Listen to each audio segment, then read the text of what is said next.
कर्करोग तज्ञ. मी Avinash cancer clinic आणि लक्ष्य कॅन्सर हॉस्पिटलमध्ये कन्सल्टंट मेडिकल ऑन्कोलॉजिस्ट म्हणून कार्यरत आहे. तर आज आपण बोलणार आहोत ब्रेस्ट कॅन्सर विषयी. ब्रेस्ट कॅन्सर हा जगामध्ये बायकांमध्ये सगळ्यात कॉमन कॅन्सर आहे.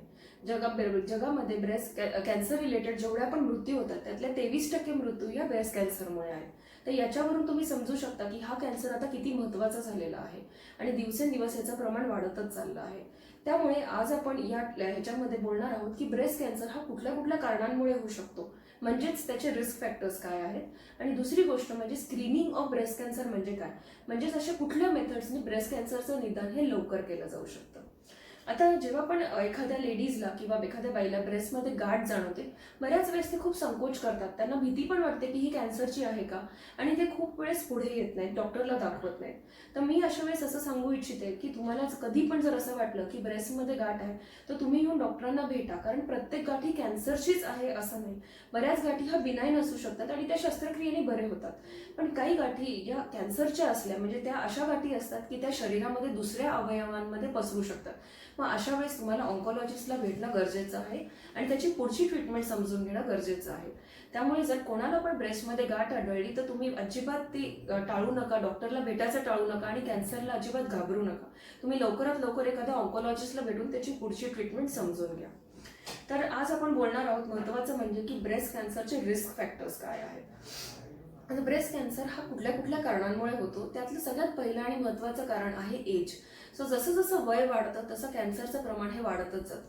त्यामुळे वय वर्ष 60-70 याच्यानंतर कॅन्सरचं प्रमाण वाढतं, तसंच बायकांमध्ये ब्रेस्ट कॅन्सरचं प्रमाण वाढू शकतं. दुसरा रिस्क फॅक्टर आहे फॅमिली हिस्ट्री असणं. फॅमिली हिस्ट्री म्हणजेच एखाद्याच्या आईला, मावशीला, बहिणीला किंवा फॅमिलीमध्ये दुसऱ्या कुठल्या लेडीजला जर का ब्रेस्ट किंवा ओव्हरीचा कॅन्सर असेल तर त्याच्यामधल्या त्या बाकीच्या बायकांना सुद्धा ह्याची रिस्क 1.5 पट ते 3 पट जास्त असू शकते. त्यामुळे हा त्याचा दुसरा रिस्क फॅक्टर आहे. तिसरं आहे की एखाद्या लेडीजला जर का ओव्हरी कॅन्सर कधी होऊन गेलेला असेल in her entire life, then she can become at a risk of breast cancer later on. चौथा रिस्क फॅक्टर आहे की कुठलं जेनेटिक म्युटेशन फॅमिलीमध्ये असणं. त्यातल्या त्यात मोस्ट कॉमन म्युटेशन हे ब्राका म्युटेशन आहे.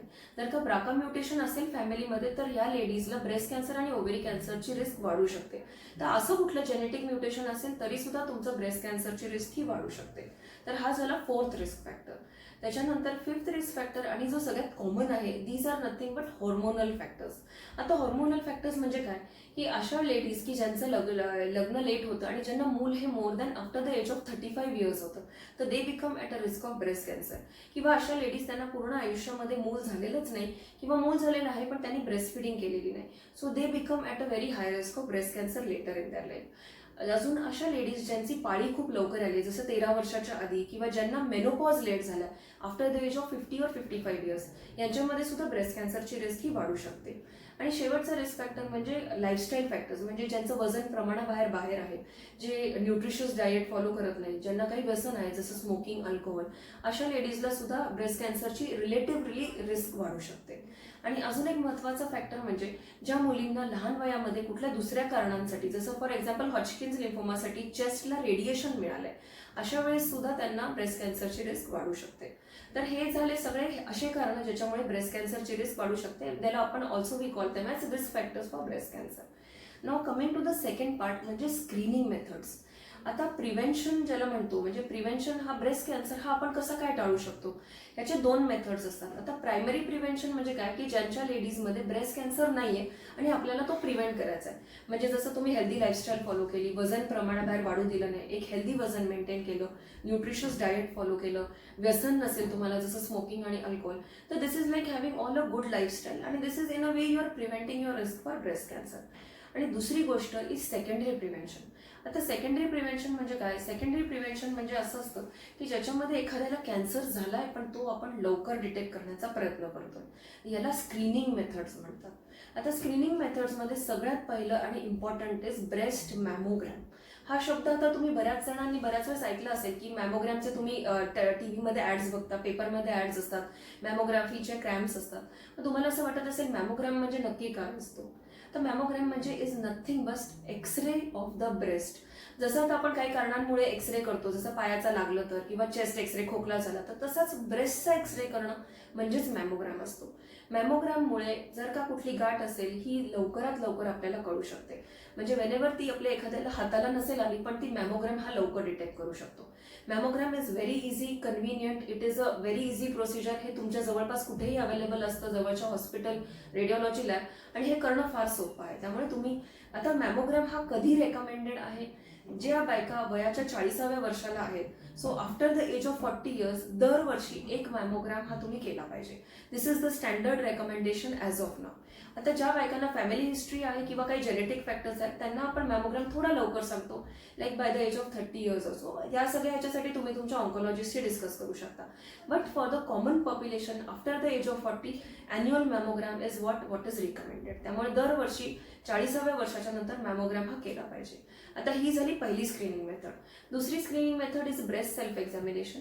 म्हणजे सगळ्या लेडीजनी स्वतः ब्रेस्ट सेल्फ एक्झामिनेशन केलं पाहिजे. आता हे एक्झामिनेशन करण्याची एक पर्टिक्युलर पद्धत असते, हे तुमचे डॉक्टर तुम्हाला शिकवतील आणि हे तुम्ही वयाच्या 20व्या वर्षानंतर दर 3 महिन्याला, दर 6 महिन्याला करू शकता. आणि ह्याच्यामध्ये जर कुठली गाठ आढळली तर तुम्हाला तुमच्या डॉक्टरला कन्सल्ट करणं गरजेचं आहे. आणि तिसरी मेथड आहे physical examination by your doctor. त्याच्यामध्ये तुम्ही तुमच्या जेव्हा पण फिजिशियन व्हिजिट्स किंवा तुमच्या रुटीन फॅमिली डॉक्टरकडे व्हिजिट्सला जाता त्यांनी सुद्धा जर का ब्रेस्ट एक्झामिनेशन केलं तर काही गाठी जर आढळून आल्या तर मग पुढे ते काय करायचं हे तुमचे डॉक्टर तुम्हाला सांगतील.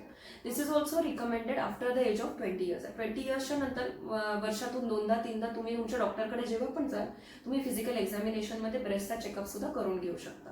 तर या तिन्ही मेथड्समध्ये सगळ्यात इम्पॉर्टंट आणि महत्त्वाचं हे मॅमोग्राम आहे. आणि मॅमोग्राम हे स्टँडर्ड रेकमेंडेशन आहे आणि ते प्रत्येक बाईने वयाच्या 40व्या वर्षानंतर हे केलं पाहिजे.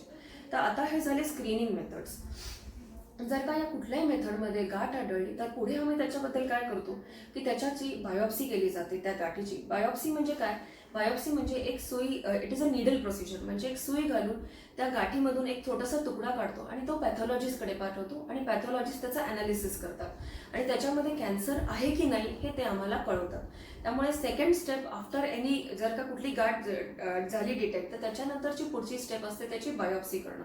आणि बायोप्सीमध्ये जर कॅन्सर आला तर मग ते ऑन्कोलॉजिस्टकडे रेफर करतात आणि मग आम्ही तुम्हाला पुढची ट्रीटमेंट काय ती समजवतो.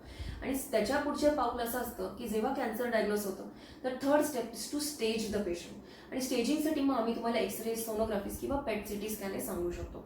या पद्धतीने स्टेजिंग होतं आणि मग डायग्नोसिस आणि स्टेजिंग झालं की मग आम्ही तुम्हाला पुढची ट्रीटमेंट सांगतो.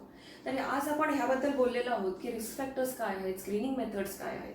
फक्त आता ह्याच्यामध्ये जर का ब्रेस्ट कॅन्सरचं निदान झालं तर तुम्ही प्लीज अजिबात घाबरू नका. अर्ली स्टेजमध्ये ब्रेस्ट कॅन्सर डायग्नोज झाला तर हा क्युअर होऊ शकतो. आणि जरी पण हा ॲडव्हान्स स्टेजमध्ये जरी डायग्नोज झाला तरी सुद्धा आता उपचार पद्धती खूप ॲडव्हान्स झालेल्या आहेत. त्यामुळे आपण हा खूप चांगल्या पद्धतीने कंट्रोल करू शकतो आणि पेशंटला खूप चांगलं आयुष्य देऊ शकतो.